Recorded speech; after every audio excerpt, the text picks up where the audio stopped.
దయతో కూర్చోండి. కీర్తనల గ్రంథం 3వ కీర్తన మనందరం మార్చి చదువుదాం. కీర్తనలు 3 మొదటి వచనం నుంచి 8 వచనాలు. యెహోవా, నన్ను బాధించు వారెంతో విస్తరించి ఉన్నారు, నా మీదికి లేచువారు అనేకులు.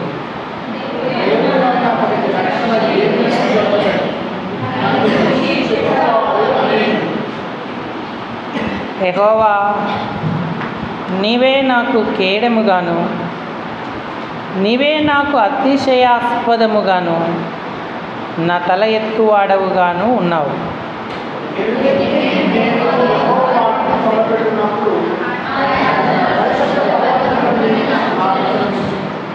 యెహోవా నాకు ఆధారము, కావున నేను పండుకొని నిద్రపోయి మేల్కొంటిని.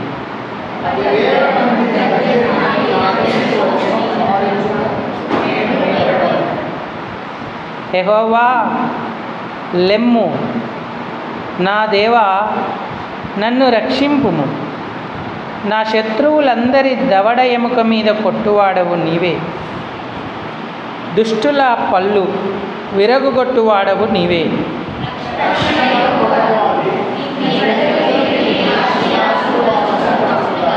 8వ వచనాన్ని అందరం కలిసి మరో పర్యాయం చదువుకుందాం. రక్షణ యెహోవాది, నీ ప్రజల మీదికి నీ ఆశీర్వాదం వచ్చునుగాక. చాలండి. చదువుకున్న లేఖన భాగం చేరిరాగలిగిన మన హృదయాలకు మన ప్రభువును ఆత్మ సత్యాలతో ఆరాధించడానికి హెచ్చరికగా, పురికొల్పుగా, ఆశీర్వాదకరంగా, దీవెనకరంగా ప్రేమగల దేవుడు చేయునుగాక. ఆమేన్. ప్రభు ప్రజలారా, ప్రభువునందున్నటువంటి ప్రియమైన వారలారా, ఆరాధన అద్భుతమైనటువంటి అనుభవం. ఆరాధన మూలంగానే సమస్త ఆశీర్వాదాలకు మనం ప్రాప్తులమవుతాం. ఒంటరిగా ఉన్నా, సమాజంలో ఉన్నా, లేదా కుటుంబములో ఉన్నా, మనం ప్రభువు యొక్క వశులమై ఆయన్ని ఆరాధన చేయాలి. పద్మాసు దీపమున ప్రభుదినమందు నేను ఆత్మవశుడనైతిని అన్నాడు, పరవశుడనైతిని అన్నాడు. ఈరోజు దేవుని ఇంటికి వచ్చిన మనం పూర్ణంగా ఆయన వశమవుతున్నామా?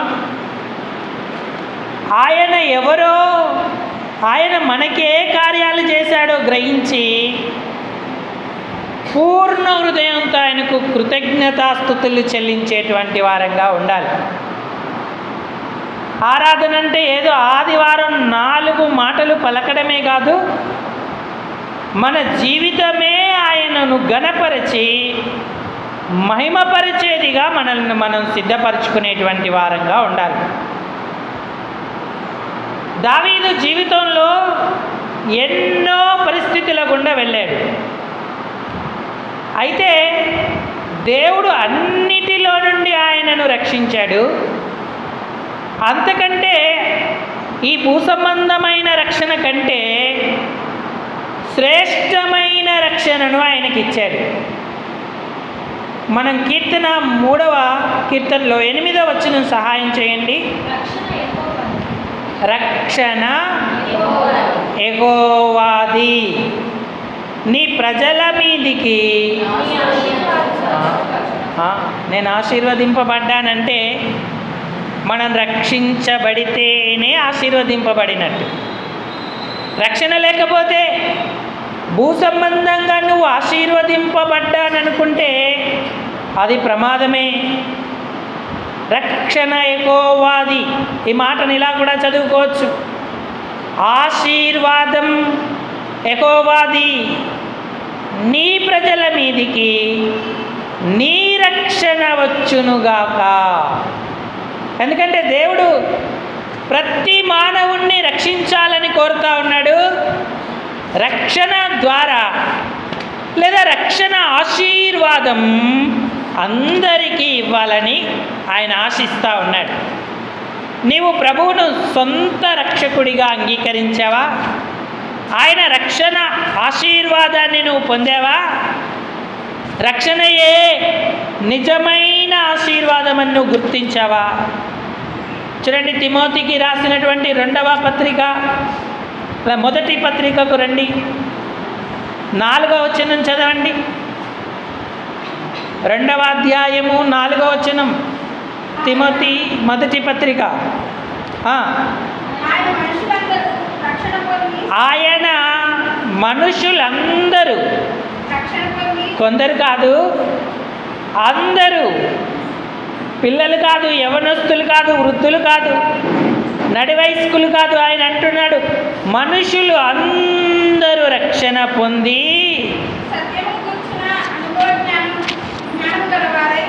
సత్యమును గూర్చిన అనుభవ జ్ఞానము గలవారై ఉండవలనని ఇచ్చయించుచున్నాడు, కోరుతున్నాడు. మరి ఆ ఆశీర్వాదం, రక్షణను నువ్వు సొంతం చేసుకున్నావా? దేవుని యొక్క ఏర్పాటును బట్టి పాపి అయిన మానవునికి రక్షణ ఎంతో అవసరం. ఎందుకంటే పాపాన్ని బట్టి మనం నాశనానికి వెళ్తున్నాం. ఎవ్వరూ నశింపకూడదని దేవుడు దీర్ఘశాంతం చూపించి కనిపెడతా ఉన్నాడు. మనందరం పాపములో పుట్టి పాపభూయిష్టమైన క్రియల చేత జీవిస్తున్నాం. ఈ పాపము వలన వచ్చు జీతము మరణము అన్నాడు. మరణం అంటే ఏదో భూ సంబంధంగా ఆత్మ శరీరంలో నుంచి ఆత్మ వెళ్ళిపోతుంది, అది మొదటి మరణం. ఈ మరణం అందరికీ వస్తుంది, కానీ ఎవరైతే ప్రభువును రక్షకుడిగా ఆయనను అంగీకరించి రక్షణాశీర్వాదం పొందుతారో వారు 2వ మరణమైన నిత్య నరకాగ్ని నుండి తప్పింపబడతారు. ఎందుకంటే మనందరి కొరకు ఆయన మరణాన్ని అనుభవించాడు, రుచి చూచాడు, మనల్ని విమోచించాడు. దేవుడు మనలను రక్షణ పొందుటకే నియమించాడు. తెస్సలోనిక మొదటి పత్రిక 5వ అధ్యాయము 9వ వచనం. ఎందుకనగా మన ప్రభువైన యేసుక్రీస్తు ద్వారా రక్షణ పొందుటకై దేవుడు మనలను నియమించను గాని ఉగ్రత పాలయుటకు, నాశనమునకు వెళ్ళుటకు మనలను నియమింపలేదు అన్నాడు. కాబట్టి నాడు మనకి ఎన్ని దీవెనలు ఉన్నాయని మనం అనుకున్నా రక్షణ పొందకపోతే అదంతా వ్యర్థమే. ధనవంతుడికి అన్నీ ఉన్నాయి, సన్నని నార వస్త్రాలు ప్రతిదినం ధరిస్తున్నాడు, మంచి భోజనాలు ఉన్నాయి, విందు, అలానే బంధువులు, బలగం అన్నీ ఉన్నారు, అందరూ ఉన్నారు. కనీసం అతనికి విచారం అంటే ఏంటో తెలియదు. భూలోకంలో అంత చక్కగా బ్రతికాడు, గౌరవం ఉంది. కానీ భూలోక సంబంధమైన ఇంత సౌకర్యం, సంపద కలిగి ఉన్నప్పటికీ రక్షణ ఆశీర్వాదం అతను పొందలేకపోయాడు. ఇక్కడ కన్ను మూశాడు, పాతాళంలో కళ్ళు తెరిచాడు. అక్కడ అగ్ని ఆరదు, పురుగు చావదని లేఖనం సెలవిస్తుంది. అప్పుడు అన్నాడు, ఈ అగ్ని జ్వాలల మధ్య నేను యాతన పడుచున్నాను అన్నాడు. నా నాలుక దాహం చల్లార్చుటకు లాజరును పంపుము, చిటికన వేలితో తను నాకు దాహం తీరుస్తాడని కోరుతా ఉన్నాడు. ప్రియులారా, మరి ఉగ్రత కొరకు మనం నియమింపబడలేదని గుర్తిస్తే రక్షణ పొందుతామా? ఆయన్ను అంగీకరిద్దామా? లాజరు చూడండి, భూలోకంలో అతనికి ఏం లేదు, ఓ స్థలము లేదు, ఇల్లు లేదు, బంధువులు లేరు, మంచి ఆహారం లేదు, వస్త్రాలు లేవు, పలకరించేవారు లేరు. చివరికి ఆరోగ్యమైన ఉంది అంటే అది కూడా లేదు. అరికాలు మొదలుకొని నడినెత్తి వరకు పచ్చి పుళ్ళు గాయాలతో ఉన్నాడు. ఓ చిల్లు పెంక తీసుకొని తన వీపును గోక్కున్నాడు. కుక్కలు వచ్చి అతని కురుపులను నాకిను అన్నాడు. దాని ద్వారా ఉపశమనం పొందుతూ ఉన్నాడు. ఇంత హీనమైనటువంటి జీవితాన్ని లాజరు గడిపాడు భూలోకంలో. కానీ ఎవరి ద్వారా విన్నాడో తెలియదు. కానీ దేవుడు నీ పాపం కొరకు ప్రాణం పెట్టాడు, రక్తం కార్చాడు, చనిపోయి తిరిగి లేచాడని చెప్పారు. ముందున్న భవిష్యత్ ప్రవచన దర్శనాన్ని కన్నులారా చూచినవాడై ఆ రక్షణను ఆయన సొంతం చేసుకున్నాడు. నేను పాపిని ప్రభువుని ఒప్పుకున్నాడు, ధన్యుడయ్యాడు. ఇక్కడ కన్ను మూశాడు, అబ్రహాము రొమ్మున కన్ను తెరిచాడు. రక్షణ ఎంత గొప్పది! మనం ఏమిచ్చి కూడా ఈ లోకంలో రక్షణను సంపాదించలేము. యేసు ప్రభు వారు మనందరి పాపాల కొరకు ప్రాణం పెట్టాడు, రక్తం కార్చి చనిపోయి తిరిగి లేచాడు. ఆయన రక్షకుడు, ఆయనే రక్షణ. సుమయోను బాలయేసును ఎత్తుకొని ఏమన్నాడంటే, నీవు సిద్ధపరచిన రక్షణ, నీ రక్షణ నేను కన్నులారా చూచి తిని అన్నాడు. 32 లూకాసు వార్త 2వ అధ్యాయం 32వ వచనం.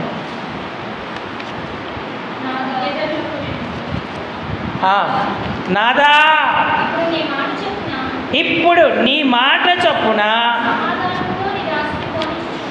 నాకు సమాధానమిచ్చి సమాధానముతో నీ దాసుని పోనిచుచున్నావు.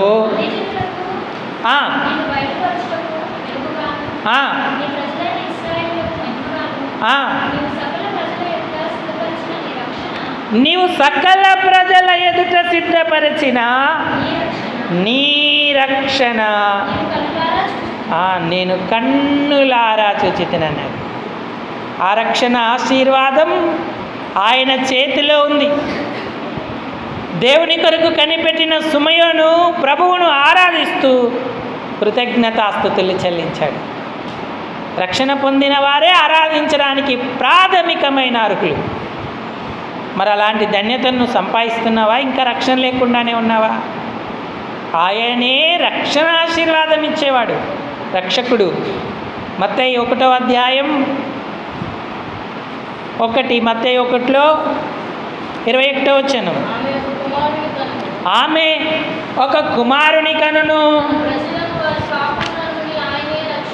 తన ప్రజలను వారి పాపముల నుండి ఆయనే రక్షించును గనుక ఆయనకు యేసు అను పేరు. యేసు అంటే ఎవరు? అర్థమేంటి? యేసు అంటే రక్షకుడు అని అర్థం. క్రీస్తు అంటే అభిషిక్తుడు అని అర్థం. తన ప్రజలను వారి పాపాల నుంచి రక్షిస్తాడన్నాడు. మనం దేవుని యొక్క ఏర్పాట్ల రక్షణ పొందడం ఎంత ధన్యత! ఈ రక్షకుణ్ణి నువ్వు గ్రహించావా? ఈ రక్షణను చూసావా? ఘోర నరకము నుంచి మనల్ని విలిపించడానికే ఆయన ఈ లోకాన కన్యక గర్భాన జన్మించాడు. 33.5 సంవత్సరాలు పరిశుద్ధంగా జీవించాడు. యేసు ఎవరో అని చూడగోరాడు, అంటే రక్షణను చూడగోరాడు.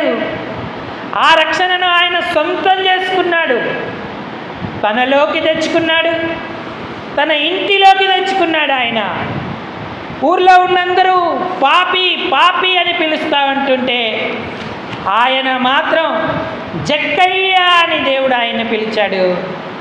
పేరు పెట్టి పిలిచి అతనికి పాప ఒప్పుకోలు కలుగజేసి రక్షించాడు. అందుకే ఆయన గురించి యేసయ్య అన్నాడు, ఆయన పాపం ఒప్పుకొని పశ్చాత్తాపడి రక్షణ పొందిన తర్వాత. లూకా శుభవార్త 19వ అధ్యాయము 9వ వచనం చదవండి. ఇతడును అబ్రహాము కుమారుడే,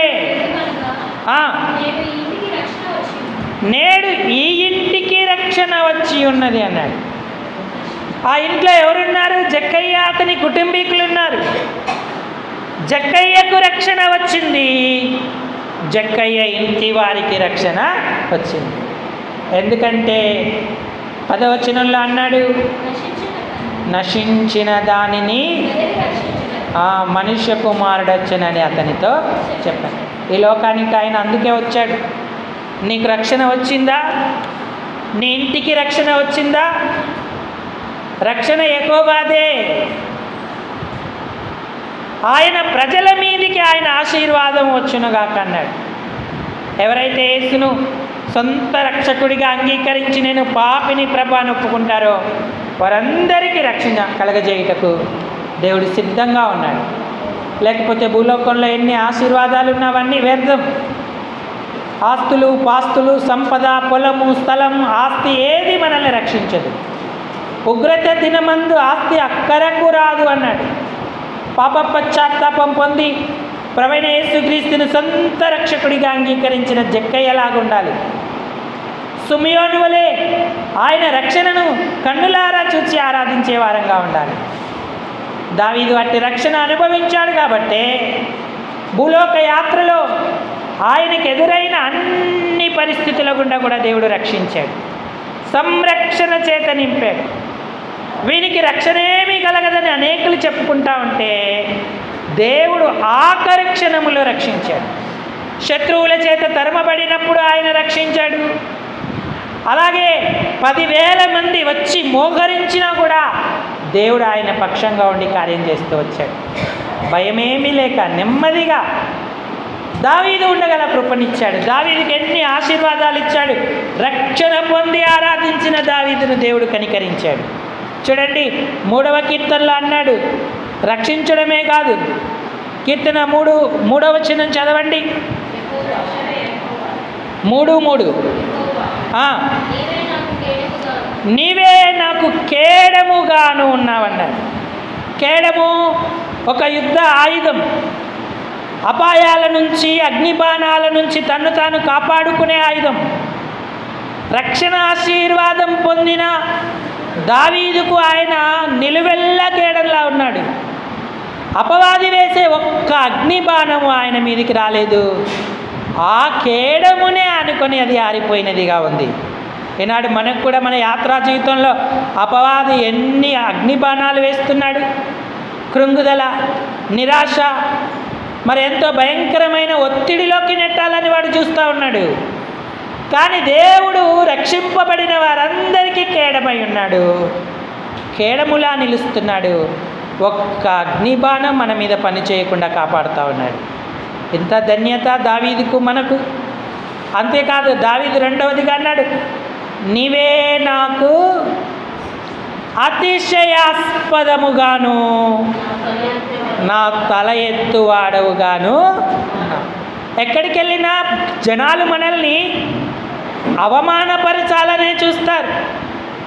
మంచిది వీడికి ఇలాగే జరగాలి, వీరికి ఇలాగే జరగాలని కోరుకుంటారు. కానీ దేవుడు అతిశయాస్పదముగా ఉన్నాడంట. దావీదును బట్టి లేదా దావీదు దేవుడిని బట్టి అతిశయపడేలా దేవుడు చేస్తూ వచ్చాడు.